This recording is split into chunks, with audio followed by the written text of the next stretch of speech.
The Portrait That Bled. Inspector Purbright.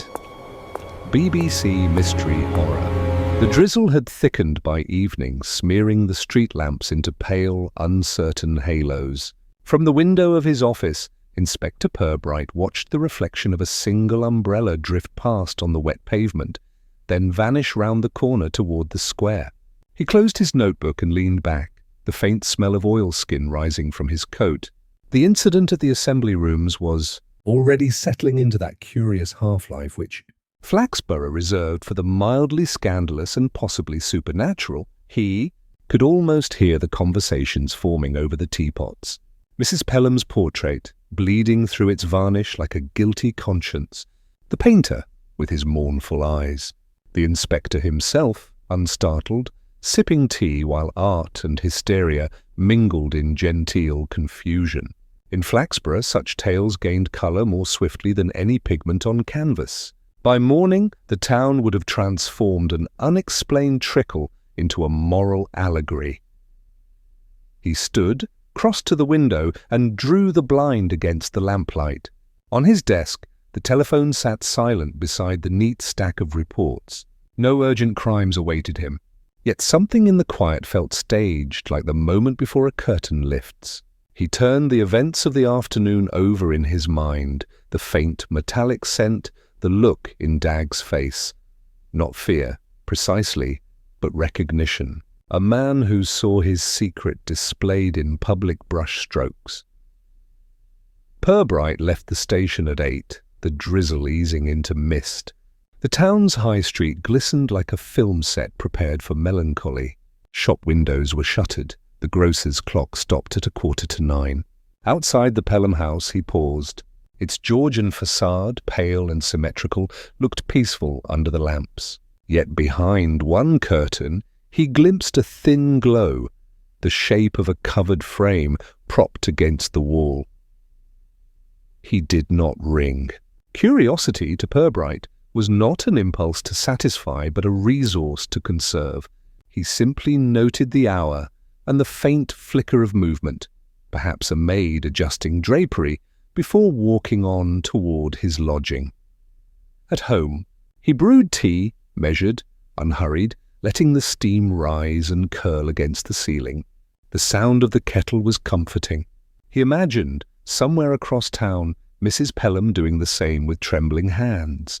He wondered whether Dag had gone home or stayed behind to make sure his masterpiece did not truly bleed. When morning came, Flaxborough had already decided the story. The baker's assistant told his first customer that a spirit had been trapped inside the paint.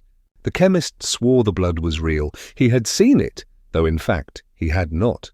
Even the postmistress, otherwise sceptical, confided to a friend that she had felt a queer sensation passing the assembly rooms. Such was the rhythm of the town, disbelief expressed through elaboration, fear disguised as fascination. At 10, Purbright received a brief note from Mrs. Pelham requesting his presence. The paper smelled faintly of lavender and rain. She wrote that something distressing and inexplicable had occurred overnight. He folded the letter, slipped it into his pocket, and set out on foot. The Pelham house stood among clipped hedges and whispering laurels. A maid, pale and anxious, admitted him. In the drawing-room, the portrait hung once more above the mantel, uncovered, yet strangely dull in the daylight. The red stain, which yesterday had gleamed like fresh enamel, was now a faint brown trace, as though it had sunk deeper into the weave. Mrs. Pelham sat very straight in a chair by the fire. "It happened again," she said softly. "During the night, I heard a drip, a very small one, and found a little mark upon the carpet. I have since removed it, but—" Her voice trailed off. Purbright nodded, examining the frame. A faint, tacky residue marked one edge, near the lower corner. The smell of linseed was sharper now, almost metallic. He touched the frame lightly with a handkerchief. When he drew it back, a smudge of red remained. "Perhaps the paint has not fully dried," he said. Dag, standing in the doorway, gave a strained smile. "I assure you, Inspector, the work was completed weeks ago. Whatever moisture appears now is entirely unaccountable, indeed," Purbright murmured. Did you varnish it yourself? I did 2 coats. Standard preparation. And the pigment, you mixed it? Dag's eyes flickered. Mostly. Certain colours are difficult to match from memory. I added a small quantity of older material from a previous commission. There can be chemical curiosities. Purbright's gaze rested briefly on the artist's left hand, where the bandage had been replaced by a strip of gauze. Curiosities, yes. They do seem to follow talent. Mrs. Pelham gave a nervous laugh, eager to banish unease. You must think us very foolish, Inspector. I am sure there is a simple cause. Perhaps dampness, or some reaction in the varnish. Still, I would feel easier if the picture were examined. I shall see to it, he said. Would you prefer it removed for a few days? Yes, please. Dag hesitated, then bowed slightly. If you must, Inspector. But I warn you, whatever this is, it's not of my making. Purbright met his gaze calmly. No, I rather thought it might be of your choosing. The remark passed unchallenged, absorbed into the hush of the room. The maid returned with wrappings, and together they covered the portrait once more. The faint scent of turpentine filled the air, sharp as a confession. Outside, the mist had begun to lift. The street shimmered faintly, puddles bright with sky. Purbright carried the package himself, unhurried, as if escorting something fragile yet harmless. Still, he noticed how the weight shifted oddly in his hands, as though the canvas carried more than paint at the station. He placed it upright against the wall and wrote a short note to the county laboratory, a courteous request for analysis of the substance appearing on the surface. Then he settled behind his desk, watching the sunlight creep across the blotter. By noon, the first telephone call arrived. It was Sergeant Chubb. "Sir," he said, "the paper's running a piece already." "The picture that bled." "There's talk of a curse." Purbright smiled faintly. "Let them talk, Chubb. Sometimes talk paints its own picture." He replaced the receiver and looked at the veiled canvas leaning quietly in the corner. Beneath the muslin something faintly glistened, catching the light before vanishing again. The inspector wrote one more line in his notebook. "Observe reactions, not effects." He closed the book gently, the drizzle returning against the panes, soft and persistent, as if the town itself were breathing. By the following morning, Flaxborough had turned the affair into legend. It began, as most things did, at Mrs. Ball's bakery, where gossip was kneaded as expertly as dough.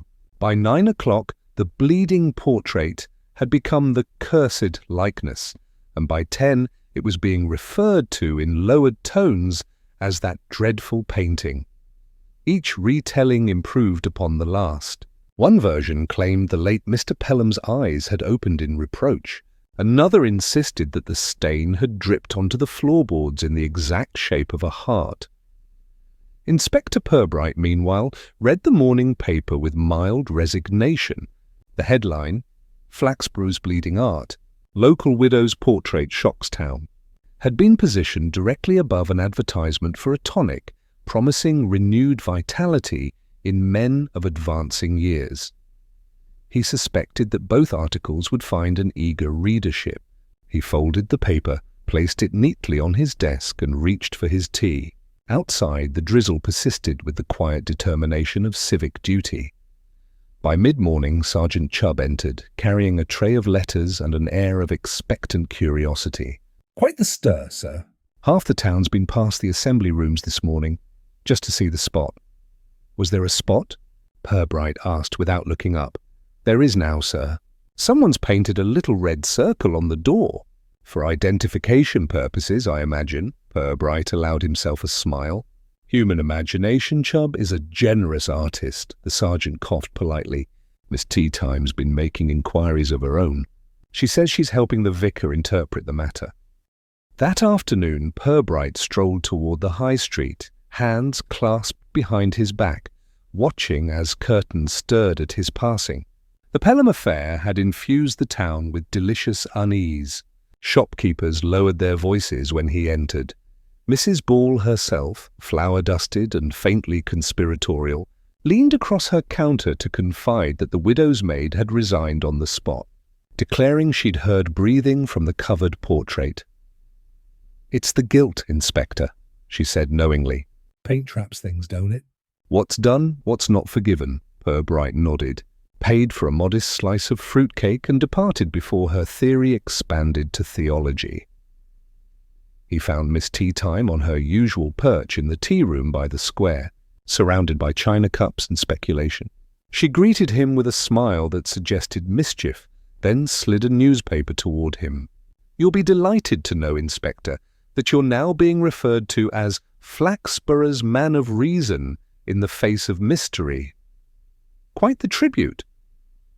Purbright stirred his tea thoughtfully. "I should prefer a title with less ambition. Perhaps man of patience in the face of nonsense," Miss Teatime laughed. "But nonsense keeps the town alive, doesn't it? We'd all perish of civility otherwise." She leaned closer.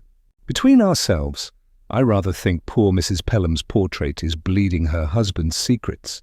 There are always one or two, aren't there? Particularly in banking. Secrets," Purbright said mildly, "tend to flow more freely than blood at the next table." The vicar was attempting to maintain his composure while 3 parishioners offered scriptural interpretations. "The mark of Cain," one whispered. "A warning to sinners," said another. The vicar murmured something about chemistry, but looked unconvinced. By evening, rumour had spread beyond the market and into the pubs. Men spoke of the portrait as if it were an omen, though of what, none could say. Some swore that Dagg, the painter, had once been jilted by Mrs. Pelham in his youth. Others insisted the blood was divine punishment for financial misdeeds. Even the children passing the Pelham house ran faster than usual, daring one another to knock upon the door. At the station, Purbright listened without comment as Chubb relayed each new tale. "They say the maid's gone to her aunt's in Lincoln, sir. Wouldn't even collect her wages. Then she's certain to return," Purbright replied. "People seldom flee without remembering what they've left behind." He rose, stretching slightly. "Fetch me Dagg's address, would you? I think we should confirm he still possesses all his fingers." He walked home as dusk folded over the town. Lamps blinked through the mist, their halos trembling in the air. The scent of coal smoke drifted from chimneys, mingling with the faint sweetness of wet leaves. Flaxborough, viewed through that dimming veil, seemed a place incapable of malice. Yet Purbright knew better. Beneath its tidy facades, motives lay quietly fermenting, waiting for the smallest disturbance to bring them to the surface. At his lodging, he lit a single lamp and opened his notebook. The laboratory's report had not yet arrived, though he suspected it would tell him nothing he did not already suspect. The blood, if that was indeed what it was, well, it had not been spilled in violence. It had been placed with intent. The question was not how, but why.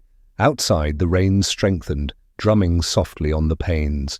He sat back, eyes half closed, listening to the town's heartbeat in the weather. Somewhere across Flaxborough, Mrs. Pelham would be sitting before her cold hearth, imagining that sound was her husband's presence. Somewhere else, Dagg would be staring at empty canvases. Measuring his resentment by the inch, the inspector made one brief note before extinguishing the lamp. Gossip, the most efficient form of confession. As darkness settled, the drizzle turned to proper rain. Curtains drew, doors latched, and the town, full of whispered dread and secret pleasure, prepared itself for another night of stories told through windows. The following afternoon brought a fragile brightness to the streets, the sort of thin light that glances off puddles but warms nothing. Inspector Purbright, collar turned neatly, made his way to the Pelham residence once more. The gossip of the previous days had thinned but not vanished. It clung like fog, drifting in fragments through shop doorways and over the hedge-lined lanes. A single glance from a passerby could convey entire paragraphs of speculation. Purbright acknowledged a few nods, offered none, and continued toward the house with the unhurried step of a man who listens more easily when the world Assumes he is thinking of something else, Mrs. Pelham. received him in a room that smelled faintly of camphor and faded lilies. Heavy curtains admitted only a narrow ribbon of daylight which fell across the veiled portrait above the mantel. She rose as he entered, her posture still perfect, but her hands unsteady. "Inspector, I do hope this is not an inconvenience. I cannot seem to rest until the matter is resolved. The servants are uneasy. Even my housekeeper refuses to dust in here." Purbright inclined his head politely. "Fear is an efficient contagion, Mrs. Pelham. Once caught, few bother to recover." He looked toward the veiled frame. I take it you have not uncovered it since I last called. She shook her head. No, I could not bear it. The sight of that mark. Her voice faltered, and she steadied herself with a breath. It felt like a punishment. For what, may I ask? Her lips pressed together, for forgetting him too quickly, perhaps, or for letting someone else give him form again. Purbright regarded her quietly, the faint ticking of the mantel clock marking each pause. "Grief seldom obeys rules, Mrs. Pelham, but artists do." She looked puzzled, but before she could reply, footsteps approached from the corridor. Cyril Dagg entered with a deferential nod, his manner outwardly courteous but faintly theatrical. "Inspector, I was told you might call. Mrs. Pelham has been understandably distressed, and I felt it my duty to offer any reassurance within my modest power."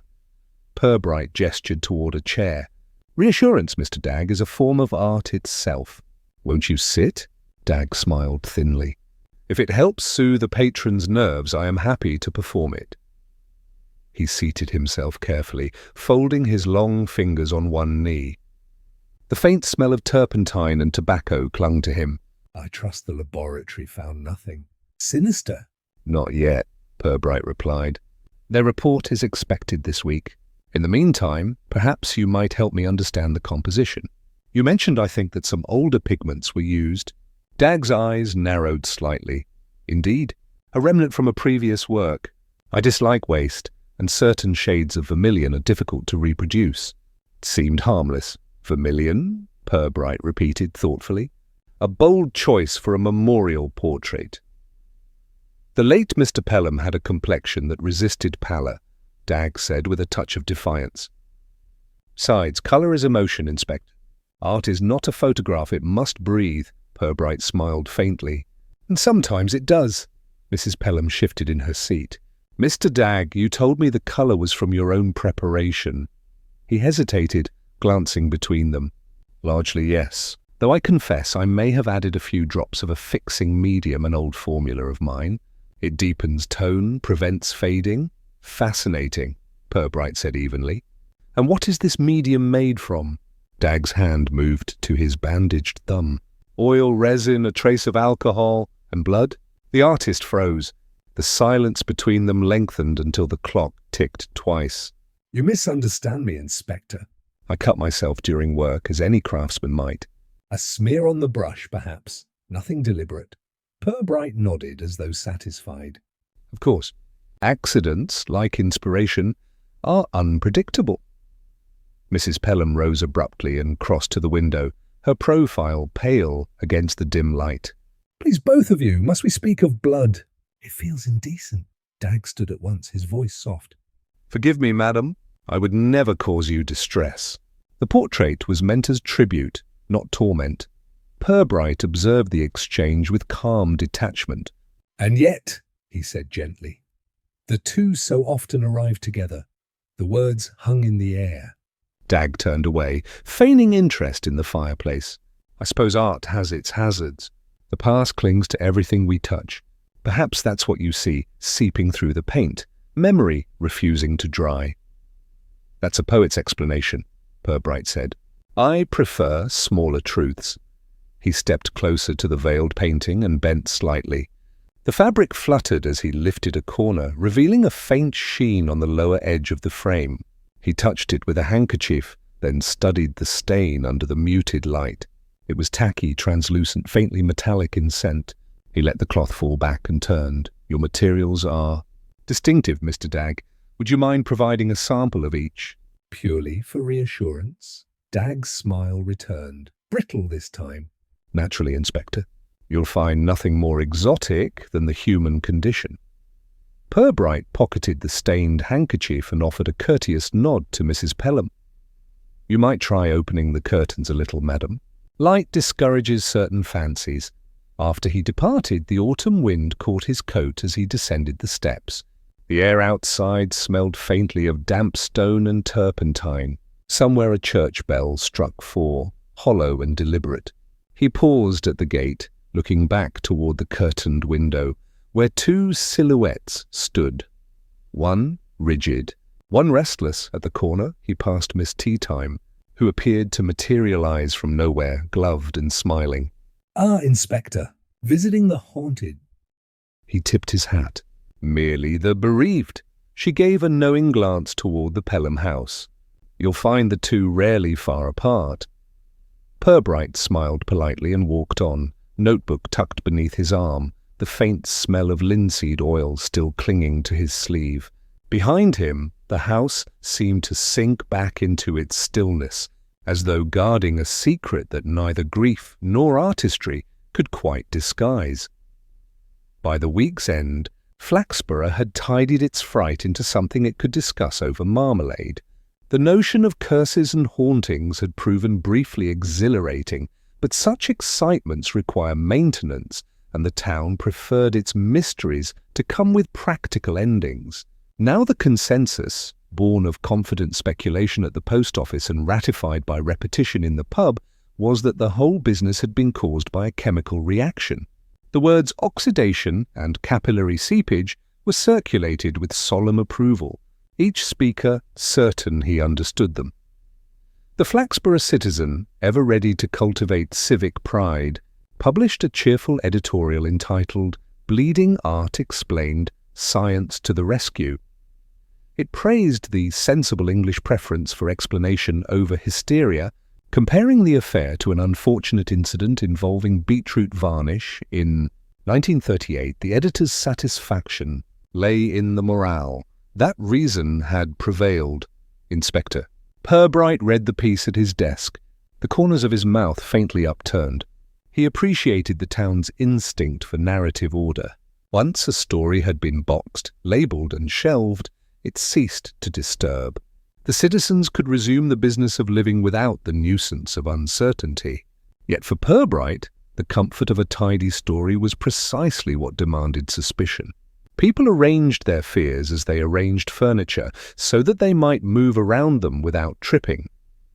The laboratory report arrived that same morning, crisp and conclusive. The red substance contained traces of iron oxide, organic matter, and a binding medium consistent with oil paint. Nothing supernatural and nothing criminal. The tone of the document, briskly factual, might have closed the matter for anyone else. But Purbright lingered over the phrasing organic matter. Its neutrality seemed deliberate, as though even the analyst had hesitated to call it by its simpler name. He placed the report in his drawer and rose.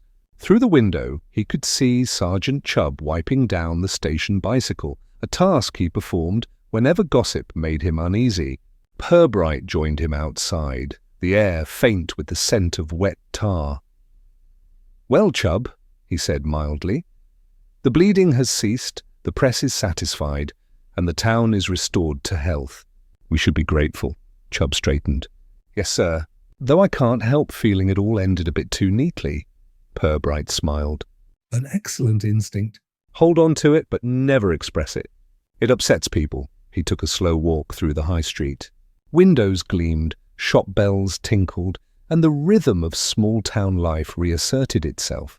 Yet, beneath the surface calm, he sensed the faint tremor of relief, a collective exhale after a fright. The portrait had been returned to Mrs. Pelham's house under discreet supervision. Its reputation, though diminished, lent the widow a curious prestige. Visitors arrived under pretext, leaving with expressions of brave composure and stories slightly altered for drama. Purbright paused outside the gallery where Dagg kept his studio. The windows were streaked with dried rain. The door locked. A handwritten sign read, "Closed for restoration work." Through the glass he glimpsed canvases turned to the wall, brushes stiff in their jars. He imagined Dag inside, pacing, composing explanations for an audience that had already decided its own. The artist's pride, Purbright knew, would not fade as easily as the town's panic. That evening he attended the mayor's supper, a dull affair of speeches and tepid fish. Conversation, inevitably, turned to the portrait. Mr. Pargeter, who chaired the Art Society, offered a theory with relish. Varnish, he declared, absorbs moisture from the air. Perfectly ordinary phenomenon. Combine that with certain pigments, some containing iron, and one can quite literally create the appearance of bleeding. I've seen it happen myself, his wife nodded in eager agreement. On that awful landscape of yours, dear? The one that ran in the conservatory. The mayor chuckled indulgently. There we are then, Inspector. No mystery after all. Purbright inclined his head. Flaxborough's piece restored by chemistry. A fine achievement, they laughed, comforted. Only Miss Teatime, seated 2 places away, regarded him with that faintly amused expression she reserved for moments when the world congratulated itself too soon. Of course, she said softly. The only difficulty with explanations is that people rarely choose them for their truth. They choose them for their convenience. Quite so, Purbright murmured. And convenience, Miss Teatime, is the soul of civilization. When the evening ended, he walked home through a fine mist that smelled faintly of the river. Lights glimmered behind lace curtains, steady and domestic. At the Pelham house he slowed, glancing toward the front window. The curtains were drawn, but a faint glow suggested that Mrs. Pelham was still awake. Perhaps she sat before the veiled portrait, composing gratitude to science for lifting her shame. Or perhaps she was listening, as Purbright once suspected she did, for the quiet drip of memory. He continued on, the sound of his footsteps soft against the wet pavement. His mind traced the outlines of what he knew, the cut on Dag's thumb, the trace of real blood, the nervous pride of the widow, the eagerness of the town to make sense of what unsettled it. All fit together too smoothly, like a jigsaw hammered to completion. At home, he lit a single lamp and took the report once more from the drawer. He read the final line again. Sample origin undetermined. Such precision in avoiding truth impressed him. He replaced the document and sat for a while in the dim light, listening to the faint hiss of rain against the window. Outside, the street lamps glimmered on puddles that had begun to dry, leaving behind faint reddish stains on the cobbles. Nothing unusual, merely the residue of iron in the water, perhaps. Yet as Purbright watched them darken and vanish, he found himself wondering whether nature, too, sometimes preferred a neat explanation. 3 mornings after the laboratory report had declared the mystery settled, another envelope arrived at the station. It bore the same official crest, though the handwriting on it was different, tighter, more deliberate. Purbright slit it open without hurry, expecting an afterthought of bureaucracy. Instead, he found a single paragraph that seemed to reopen every drawer he had just closed. The note, marked supplementary observation, stated that upon microscopic reanalysis, a trace quantity of hemoglobin had been confirmed within the pigment residue, not merely organic matter but human blood. The language was careful, apologetic, almost embarrassed at its own implication. The signature below belonged to a junior analyst who had, it seemed, lacked the courage to alter the official report, but not the conscience to ignore what he'd seen. Purbright folded the paper, then read it again while the office clock ticked toward 9. Outside, a milk cart rattled past. Inside, the air felt suddenly closer, as though the room itself disapproved of correction. He placed the first report beside the new note and considered the space between them.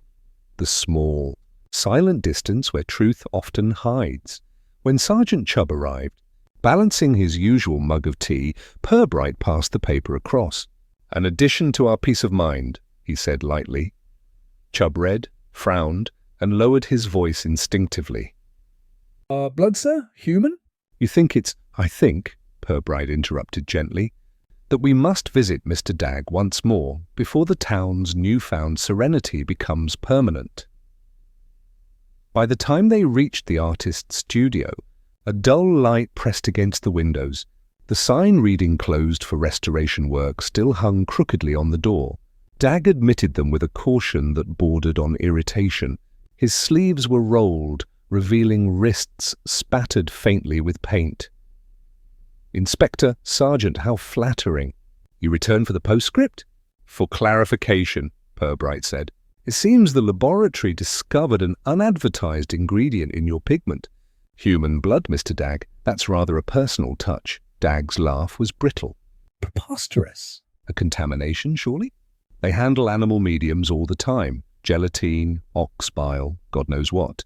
"Some clerk's mistake." Purbright studied him. "A curious mistake to make twice." The artist's expression faltered, then steadied. "If you imagine I'd indulge in theatrics of that kind, mixing blood into paint, you overestimate my sense of drama." "I've yet to estimate it," Purbright replied. "But you did cut yourself, didn't you?" "While working on the portrait." Dagg looked away, flexing his bandaged hand. "A small injury. I told you as much." "The smear of blood could have mingled by accident." "An accident that coincides," Purbright said softly, "with the commission of a portrait of a man who once denied you credit at the bank." The silence lengthened. Dagg's eyes flicked up, sharp as a blade. "So you've been reading the town's old accounts?" "Only those that interest me," Purbright said. "It seems Mr. Pelham, in his official capacity, foreclosed on your studio loan some years ago. Your first, I believe. Left you nearly destitute." "That was business," Dagg said curtly. "Of course. Yet art and resentment both have long memories." The artist moved toward the window, resting his palm on the sill. "You think I painted revenge? That I wanted the thing to bleed because I could not? You make me sound like one of those wretched romantic poets." Purbright's voice remained mild. "Do you deny it?" Dagg turned back, the tension in his frame shifting from defiance to weariness. "I deny nothing. I simply say it wasn't intended." The hand slips. The heart does what it pleases. When I saw the red seep through, I thought, perhaps that's justice, taking its own shape. But I swear to you, Inspector, it was no plan. "I wanted only to make him live again just once, in colour instead of memory." Purbright regarded him steadily. "And did he?" Dagg hesitated. "Too well?" The inspector nodded, as though confirming a detail rather than a confession. "Accidents," he said quietly, "often occur at the precise moment they are most convenient." When they left, Chubb exhaled heavily. "You believe him, sir?" "I believe," Purbright said, "that belief is irrelevant. The portrait exists." "It has done what it was meant to do." "Whether by intention or by guilt, I cannot yet say." They walked in silence through the narrow lanes toward the river, where the town's smoke drifted in pale threads. Purbright stopped by the bridge, leaning against the damp stone parapet. The water below was sluggish, flecked with leaves. "You know, Chubb, I once heard a chemist say that blood, when dried, darkens like varnish." "It hides itself beautifully until the light strikes at just the right angle," Chubb nodded, uncertain. "And what does that tell us, sir?" "That truth," Purbright said, "is not removed by covering it." "Only postponed." That afternoon he paid another visit to Mrs. Pelham. She received him with greater composure than before, though her voice trembled on occasion. The portrait still hung veiled. "Mr. Dagg tells me you've spoken," she said, pouring tea. "He seemed unsettled." "Artists often are," Purbright replied. "Did your husband ever mention him?" "Mr. Dagg? Yes, I believe so. There was some unpleasantness at the bank. My husband thought him unreliable, too emotional for business. I remember once he said, 'That fellow paints debts instead of paying them.'" "A memorable phrase," Purbright murmured. She looked toward the covered frame. "Do you think the painting is cursed, Inspector?" "I think it's indebted," he said gently. "And debts, Mrs. Pelham, are curious things. They change shape until someone decides to pay them." Her hands trembled slightly as she set down her cup. The faint scent of linseed hung in the air again, sharp and oddly metallic. Purbright rose. "If you don't mind, I'd like to have the portrait moved once more." "For preservation, of course," she nodded without protest. "Take it." "I would rather not look at him any longer." Purbright inclined his head, noting the weariness in her face. As he stepped into the hallway, the maid hovered nearby, pale and silent, her eyes fixed on the veiled painting, as if expecting it to stir. Outside, dusk was gathering, a thin wash of violet over the rooftops. Purbright paused at the gate and looked back. Behind the curtains, he imagined the widow alone, the air thick with turpentine and memory, and somewhere within that quiet house, a portrait waiting to be seen again. The thread had shown itself at last, faint but unmistakable, a line of red drawn not in vengeance, but in consequence. The rain began just after dusk, arriving without wind, but with a steady insistence that flattened the hedgerows and washed the colour from the street lamps. Purbright watched it from his office window, the drops hissing softly against the glass like whispered warnings. He had grown used to Flaxborough's gentle weather, mist and drizzle, drizzle and mist. But tonight's rain carried a weight that unsettled him.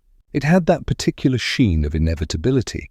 Somewhere beneath the sound of water, the town was holding its breath.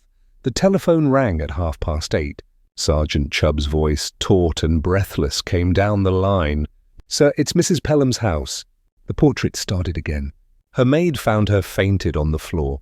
Says the carpet's ruined." Purbright put on his coat without a word. The rain struck harder as he stepped into the street, slicking his hat brim. Lamps flared in the puddles, trembling with the rhythm of his pace. When he reached the Pelham residence, 2 constables stood uncertainly at the gate, their collars shining like polished leather. Inside, the air smelled of damp velvet and fear. Mrs. Pelham lay on the chaise near the hearth, pale but conscious, a damp cloth pressed to her forehead. The maid hovered beside her, whispering prayers under her breath. Purbright knelt briefly beside the widow. "You're quite safe, madam. Just breathe slowly." She looked at him with unfocused eyes. "It's alive," she whispered. "I saw it bleeding again." It ran down to the floor like before. I heard him speaking. "Mr. Pelham?" Her lips trembled. "Something wearing his voice." Purbright straightened. The portrait hung above the mantel as before, uncovered this time. The red streak had returned, thicker now, winding like a vein down the painted sleeve. Beneath it, a small dark pool had soaked into the carpet, glistening in the lamplight. He leaned closer. The smell was sharper than paint, heavier. Not fresh blood, but not dry either, something suspended between the two. Chubb stood near the door, shifting uneasily. "Sir, should I—" "No," Purbright said quietly. "Just listen."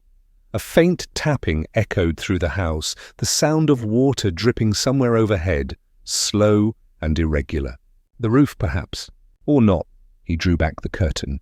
The rain lashed against the window, streaking the glass. "Was anyone here tonight besides you and the maid?" Mrs. Pelham shook her head weakly. "No one? Mr. Dagg hasn't visited?" She hesitated. "He called earlier?" "Only for a few minutes." "I told him the portrait was to be moved tomorrow." "He seemed distressed." "Distressed how?" "As though something had been taken from him." Purbright exchanged a glance with Chubb. "Find him," he said simply. The search led them through narrow lanes and along the river path, where the ground was slick with mud. The constable's lamps moved like slow fireflies in the mist. Near the old bridge, Chubb caught sight of a figure crouched beside the railing, head bowed. "Mr. Dagg?" Purbright called. The man turned, startled. His coat was soaked, his hands streaked crimson. Rainwater or something darker dripped from his fingers. He blinked at them, the expression on his face somewhere between exhaustion and revelation. "I was washing it away," he said softly. "But it doesn't come off." Purbright approached slowly. "What doesn't?" "The colour, the life of it. Once you've mixed it, you can't separate what's yours from what you've borrowed." He gave a thin laugh that caught in his throat. "You think I'm mad, don't you?" "I think you're an artist," Purbright said evenly, which is sometimes the same thing, but not always. They brought him to the station, more for warmth than questioning.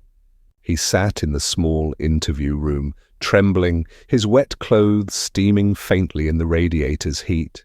On the table before him lay a worn leather sketchbook, stained at the corners. Purbright turned the pages one by one. Studies of hands, faces, folds of cloth. Then, near the end, a page scrawled with words rather than lines.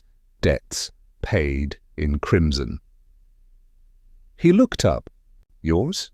Dag nodded, eyes unfocused. A title for something unfinished. It seemed honest at the time. Purbright read the next lines, half diary, half confession. He took from me years' hunger colour. Said I owed him propriety. I will paint him as he was, still, cold, exact. But let the red show through so that he bleeds as I did. Purbright closed the book. You understand that the laboratory confirmed blood in the paint? Dag's shoulders sagged. And I've told the truth at last. It wasn't murder, Inspector, it was reclamation. I thought a drop of mine would balance what he drained. You see, a man's life has its price. I merely signed my work. Purbright regarded him for a long moment. And tonight? Dag's eyes flickered toward the window.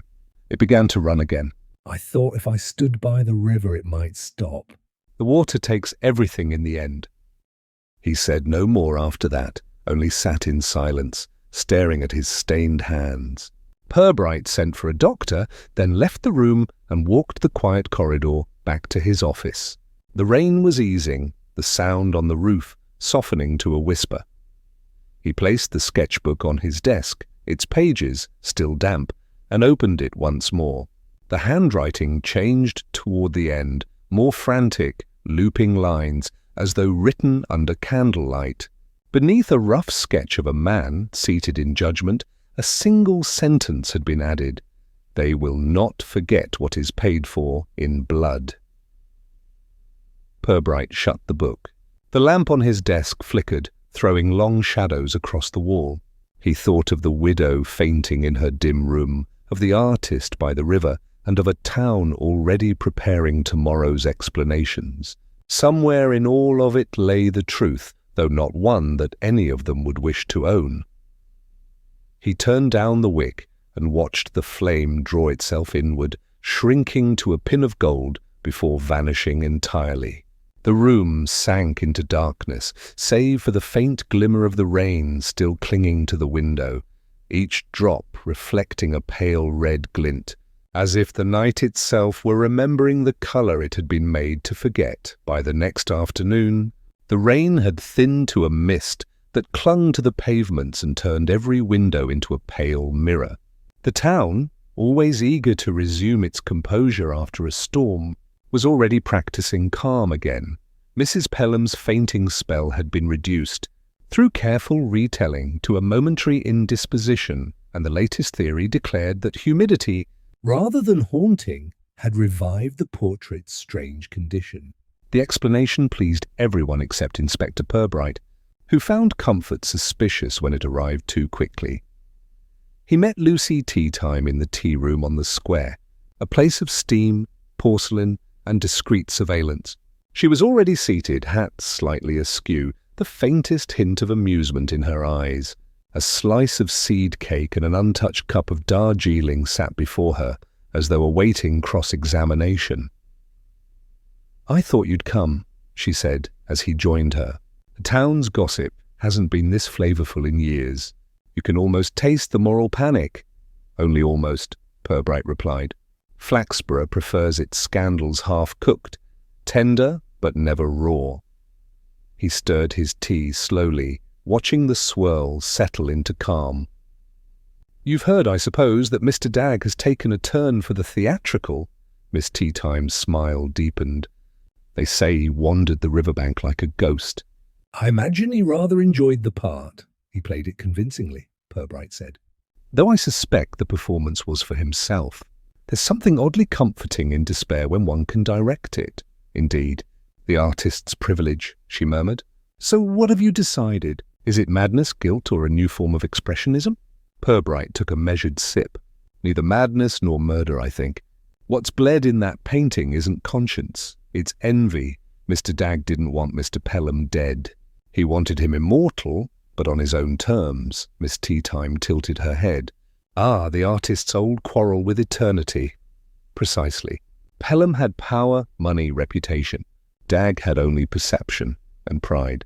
When the widow commissioned the portrait, he saw a chance to rebalance their ledger, to make his mark, quite literally, in a medium that would outlast both of them. She leaned back, fingers tracing the rim of her teacup. Then the blood his own was a signature? A statement, Purbright said softly, the last gesture of control from a man who had been diminished too long. The act wasn't about murder. It was about authorship. Miss Teatime's eyes brightened. So he wanted to be remembered more vividly than his subject. The portrait bleeds, people talk, and suddenly it's not Mr. Pelham who endures, but Mr. Dagg. Clever, morbidly clever. Vanity often masquerades as art, Purbright replied, and devotion, when it grows too proud, begins to mimic revenge. I believe that's what happened here, a kind of moral alchemy. Pride disguised as love. Vanity, she said, smiling, is the only respectable sin left in Spectre. Everything else we punish or hide, but vanity we call individuality, Purbright smiled faintly. And Flaxborough, being English, prefers its individuality tidily contained within a frame. They sat for a moment in companionable silence, while rain traced faint lines on the window. Outside, the town square looked washed and polished, its shopfronts discreetly pretending nothing had ever happened. Yet beneath the civility, the air held a faint current of unease. People had seen something inexplicable, and even those who denied it entirely did so with a little too much conviction. Miss Teatime broke the silence first. You'll file it away quietly, of course. No scandal, no trial. Mrs. Pelham's reputation preserved. The artist, what happens to him? Medical rest, most likely, Purbright said. The doctor calls it exhaustion of the nerves. It will serve. There's no appetite here for truth once it begins to smell untidy. And the portrait? It will be locked in evidence for now, he said. Though I imagine Mrs. Pelham will ask for its destruction once her strength returns. People prefer forgetting to forgiving. Miss Teatime studied him thoughtfully. And you, Inspector, what do you prefer? Purbright smiled without warmth. Understanding, perhaps. It's less comforting, but more enduring. She gave a quiet laugh. You make it sound like a vice. In Flaxborough, he said. It probably is. A pause followed, broken only by the clink of china. Purbright looked out toward the river, where the mist had begun to lift. It interests me, he said at last, how everyone in this affair wished to be remembered. Dagg with his bleeding art, Mrs. Pelham with her performance of sorrow, even the town with its tidy explanations. No one truly wanted truth, only the version of it that flatters them. Isn't that what memory is for? Miss Teatime asked softly. A private arrangement between guilt and vanity? He nodded slowly. And perhaps Mr. Dagg succeeded. The painting will not be spoken of for long, but it will not be forgotten. That's as close to immortality as any of us get, she smiled again, gently triumphant. There's hope for us all, then. Purbright rose, leaving coins beside the teacup. Hope, he said, is merely vanity's polite cousin. As he stepped outside, the rain had stopped entirely. The sky, newly cleared, reflected in the puddles with a faint gleam of gold where the sun struggled through. Across the square, the newspaper boy was shouting something about the cursed canvas, his voice carrying over the cobbles. Purbright listened without irritation. The town would have its drama, and soon another. He walked slowly toward the station, passing the gallery where Dagg's sign still hung. The door was locked, but through the window he could just make out a single unfinished painting resting on an easel, a study of light across a river, the brushwork tentative but tender. A start, perhaps, at redemption. Or another attempt at remembrance. The inspector paused only long enough to note the faintest trace of red in the lower corner, then turned away before deciding whether it was paint or reflection. The town bells began to chime the hour, each note soft and measured, as though reminding him that all things, truth, vanity, and even guilt, eventually dry in time. 2 mornings later, when the mist had settled low over the rooftops and Flaxborough's mood had returned to its familiar politeness, Inspector Purbright requested a quiet meeting at the gallery. He asked for no formal audience, no uniforms, only Mrs. Pelham, Miss Teatime, and Mr. Cyril Dagg himself. The invitation, worded in his careful hand, promised a conclusion of minor formalities. The phrase had a way of calming people even when they suspected otherwise. The gallery stood still and airless that morning, its pale walls absorbing the light like old paper. The portraits along the corridor watched with their painted solemnity as the 4 assembled in the main room.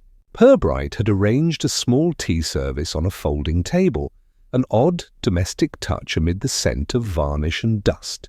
He poured with unhurried grace, as if this were no more than a social visit among acquaintances. Mrs. Pelham sat stiffly, gloved hands folded in her lap. Miss Teatime occupied the corner chair, expression bright with curiosity. Dagg stood near the window, the faintest tremor in his shoulders betraying both fatigue and defiance. His hands, unbandaged now, bore thin traces of healing cuts that glistened faintly in the light. Purbright handed him a cup. Sugar? Dagg shook his head. I imagine, Inspector, you've not summoned us merely for refreshment. No, Purbright said mildly. But tea is helpful. It slows people down, and today we must proceed slowly.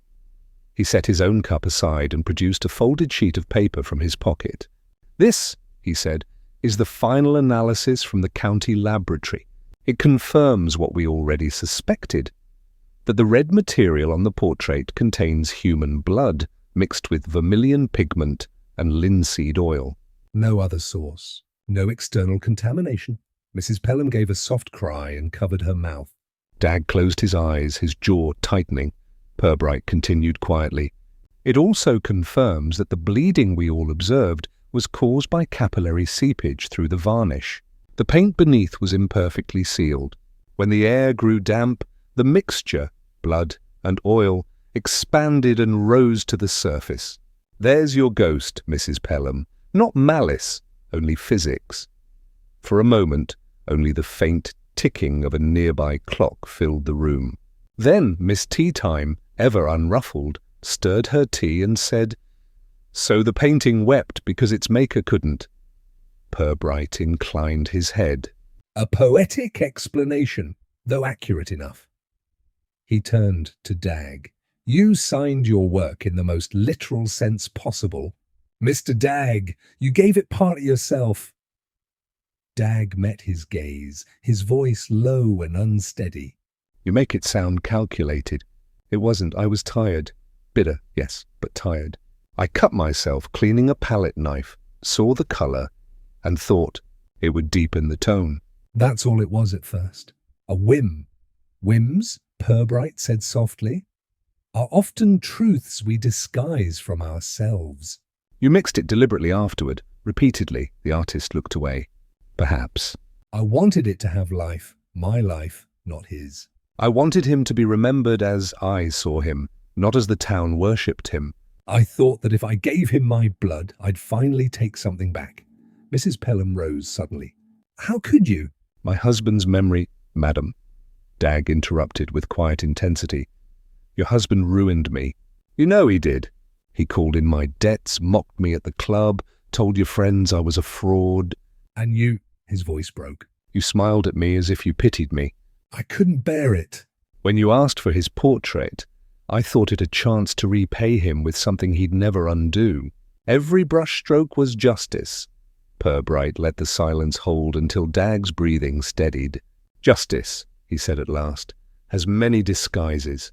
Sometimes it dresses as art, sometimes as madness. In your case, it dressed as devotion. You gave the town exactly what it wanted, a mystery fit for gossip, and a sinner fit for pity. Dagg's shoulders sagged. Then what will you do, Inspector? Charge me with sentimentality. Purbright smiled faintly. It isn't a crime to mix blood into paint, unpleasant though it may sound. The harm was done only to you, and perhaps to truth. The rest will fade with time. The portrait will be removed quietly. No report beyond what the town already believes. Mrs. Pelham looked at him sharply. You mean to let him go? I mean, Purbright said, to let the matter conclude where it began, me chill in human frailty. We'll call it a technical accident. You, Mrs. Pelham, may choose to burn the portrait or keep it. I recommend neither. Lock it away. Paintings, like people, are better forgotten than destroyed. She sank back into her chair, lips trembling but speechless. Dag stood motionless, a faint colour rising in his face as though disbelief and shame were contending for space. Miss Teatime regarded Purbright over her teacup. So that's the truth, then? An accident with intention, a confession disguised as art. Exactly, he said. And yet it satisfies no one. The town will prefer its simpler story. The curse, the haunting, the bleeding guilt. They will preserve that version because it makes sense to them. Truth rarely does, Miss Teatime smiled. Truth, my dear Inspector, is so much less entertaining. Dag let out a hollow laugh. You're both philosophers. I only ever wanted to be an artist. Then you've succeeded, Purbright replied. Art is simply a way of committing feelings to evidence. He folded the report neatly and slipped it back into his pocket. The meeting, he sensed, was over. Mrs. Pelham's composure had drained away, leaving only fatigue. Dag's defiance had softened into something like remorse. Purbright poured one last cup of tea, unhurried, and sipped it before setting it down. I shall arrange for the portrait to be collected tomorrow, he said. Let that be the end of it. As they rose, Dag paused at the door. Inspector, he said quietly, if it had been anyone else, would you have looked so kindly? Purbright met his gaze without flinching. Kindness, Mr. Dag, is merely another shade of curiosity. I save it for the guilty who are too human to be dangerous. When they had gone, he remained alone for a while, staring at the empty chair where Dag had sat. Outside, the fog had begun to lift, revealing thin streaks of pale sunlight on the cobbles. It caught in the window pane, glinting faintly red where a smear of paint had been left from some long-forgotten repair. He smiled to himself, not in satisfaction, but in recognition. The world, like a canvas, bled in places it was meant to hold still, and all that remained for him, as ever, was to watch until the colour finally dried. By the end of the week, the portrait was gone. It left the Pelham house at dawn, carried out beneath a canvas cover, and loaded onto a modest van under the pretext of restoration. The neighbours, curious but discreet, pretended to be watering their front gardens as they watched it depart. None spoke openly of what they had seen, though each would later describe, with varying degrees of certainty, the faint smell of iron that seemed to follow the lorry down the street. Inspector Purbright stood at the corner, umbrella in hand, his expression unreadable. The early mist still clung to the hedgerows, softening the edges of everything. Chubb joined him, buttoning his coat against the chill. "Strange business, sir," he said. Feels like it's just Drifted away. no ending at all. Most endings are only pauses, Chubb, Purbright replied. The world prefers to forget rather than conclude. It's less work that way. He watched until the van disappeared, its tail lamps winking red at the bend in the road. Then he turned toward the station. The file on the matter marked Pelham, Portrait, Unusual Substance, lay waiting on his desk, a few typed notes clipped neatly together. He sat down, filled his pen, and wrote a final line beneath his report, a case of self-inflicted symbolism. It seemed a fair description of both artist and art. The town, for its part, adapted quickly to the vacuum. Within days, gossip moved on to safer territory, a councillor's expense claim, a missing cat, the rumour of a new tea room near the station. The citizens of Flaxborough, sturdy in habit, resumed their routines as if the bleeding portrait had been a feverish dream. Yet a few spoke in quieter tones, wondering whether the story had been too neatly tidied. and whether something unseen had been painted into the fabric of their days.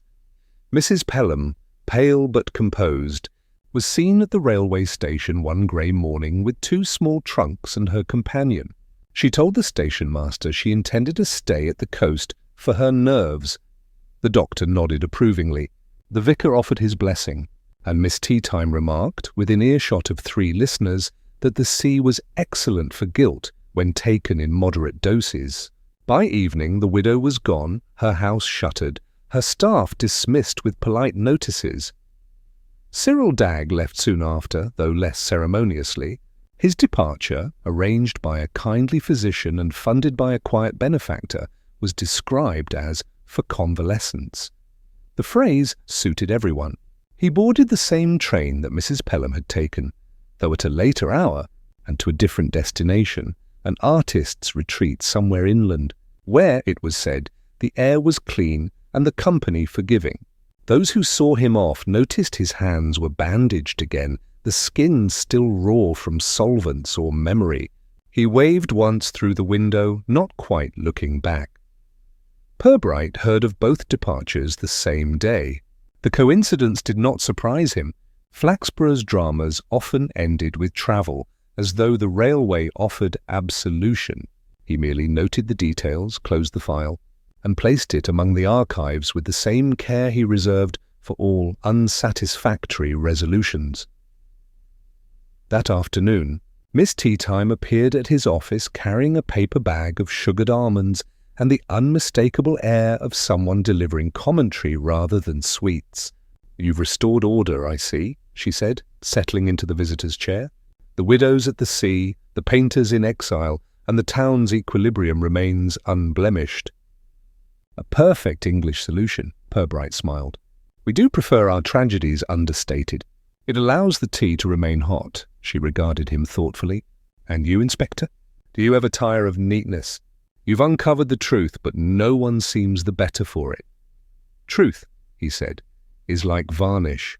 It preserves what lies beneath, but seldom improves it." Miss Teatime nodded approvingly, then offered him an almond. "Still, I suspect you rather like these human puzzles. You understand them too well to despise them." "I like their honesty," Purbright said after a pause. "Everyone pretends for civility's sake, but a mystery has a way of showing people as they are, fearful, vain, or kind in spite of themselves. That's all the justice one can hope for." "Spoken like a philosopher disguised as a policeman," she said lightly. "You'll never be promoted." "I rely on that," he replied. "Promotion often interferes with observation." When she left, the room grew quiet again. The light through the window had turned gold, softening the outlines of the station yard beyond. Purbright remained at his desk, reading through his notes one last time. There was no mention of blood, no hint of accusation, only a brief acknowledgement of an unusual pigment reaction and a recommendation that the case be closed. It was the kind of bureaucratic mercy he found most elegant. Outside, the sound of the evening train drifted faintly through the open window. He thought of Mrs. Pelham staring out at the grey water, of Dagg confronting blank canvases in some distant room, and of the portrait itself, sealed away in an evidence locker where time would do what no investigation could: fade the stain. He closed the file and placed it neatly on the shelf. The station clock struck 6, its tone calm and unhurried. In Flaxborough, calm was the final privilege, and politeness its armour. The town, like its inspector, had learned that peace was not the absence of sin, but its most practised disguise. Purbright rose, took his hat from the stand, and stepped into the fading light. The air smelled of rain and coal smoke, the evening ordinary once more. Somewhere a child was laughing, somewhere a shop bell rang. Life resumed its comfortable rhythm, untroubled by the knowledge that beneath every quiet surface, something still bled faintly unseen. Autumn's end came quietly to Flaxborough, as it always did, slipping through the streets with the faint scent of smoke and frost. The days shortened, the market stalls thinned, and the town resumed its ordinary rhythm, the kind that leaves no trace in the papers, only in habit. Inspector Purbright noticed it most in the silence. Doors closed more softly now, gossip travelled in smaller circles, and the business of forgetting had begun in earnest.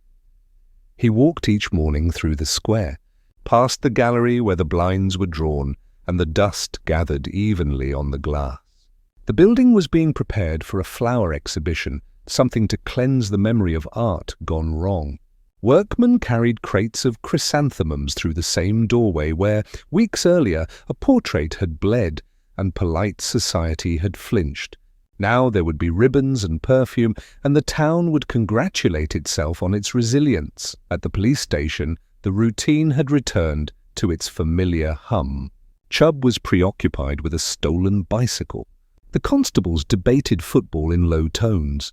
On Purbright's desk, the Pelham file sat closed beneath a pile of new reports, an old curiosity already buried by newer, simpler concerns. He had no intention of reopening it. The matter had exhausted both its drama and its meaning. Yet every so often his eye wandered to the label, and a faint line of thought would flicker before he quietly turned it away. It was Miss Teatime who mentioned it first. She appeared one afternoon in her usual calculated hurry, gloved and smiling, the faint chill of November following her in. "You've heard, I suppose," she began without preamble, "that the gallery floorboards still show a stain? A very small one, near the wall. They've scrubbed and sanded, but it lingers." Isn't that delicious? Purbright looked up from his paperwork. I imagine it's ordinary discoloration, Miss Teatime. "Water, perhaps. Or memory," she said with cheerful certainty. "Wood is such an honest material. It absorbs what others pretend to forget." He smiled. "You should write a sermon. The vicar could use the help." "Oh, the vicar would prefer to call it Providence. I prefer irony." She drew closer, lowering her voice. "Between us, Inspector, do you ever feel that something remains unfinished? That perhaps the painting wasn't the only thing bleeding?" Purbright paused, his pen resting against the paper. "If by unfinished you mean unsatisfying, then yes. But that's the nature of things. Resolution is a luxury, not a guarantee." Miss Teatime considered this, then laughed lightly. How dreary you make it sound. "Still, I suspect you enjoy your unsolved certainties. They give you something to walk with." "Better than walking alone," he said. When she left, the air seemed quieter, as though her absence carried its own commentary. He looked out through the office window at the street below, the familiar pattern of pedestrians, the bicycle leaning against the lamppost, the grocer's boy whistling a tune that had already been popular too long. Flaxborough's rhythm was steady again, its small secrets folded neatly beneath the fabric of daily life. But in that neatness he sensed a fragility, a tension like varnish stretched over still wet paint. That evening he took his usual walk by the river. The water moved sluggishly under a pale sky, catching the last light in dull flashes. The air smelled faintly of earth and decay. He thought of Dag somewhere inland, staring at blank canvases, perhaps afraid of what colour might reveal. He thought of Mrs. Pelham by the sea, listening to waves that sounded too much like breath. Their departures had changed nothing, yet the town felt subtly altered, as though it had absorbed their unease into its bloodstream. He stopped at the bridge where Dag had once stood, his hands stained and trembling. The stones were damp, the railing slick. Beneath him, the water reflected the faintest smear of crimson from the sunset, and for a brief moment it seemed to Purbright that the river itself was remembering. He stayed there until the colour faded, then turned toward home. Later, in his small sitting room, he wrote his weekly summary for the chief constable. It was factual, polite, and entirely unremarkable, precisely as Flaxborough preferred its affairs to appear. But before setting down his pen, he added one private note in the margin. Observation: piece, like paint, requires retouching. Too much light, and the cracks appear. He leaned back, reading the words once before closing the notebook. The clock ticked softly. Outside, a wind moved through the empty street, rustling the last of the leaves. Somewhere in the darkness, a dog barked once and was answered by silence. Purbright smiled faintly, as though at some private understanding. The town, he thought, would survive as it always did, by arranging its conscience into tidy frames, polishing what showed, ignoring what seeped through. The portrait was gone, the actors dispersed, and yet the faint hue of their story remained, thin, diluted, but permanent. He rose, extinguished the lamp, and let the darkness settle. Through the window, the dim light of the street lamp reached across the glass, striking his face in a soft amber glow that could almost have been paint. It lingered there for a moment, trembled, then faded into stillness. Flaxborough, serene once more, slept without guilt. Thanks for watching the video. Don't forget to like, share, and subscribe. The end.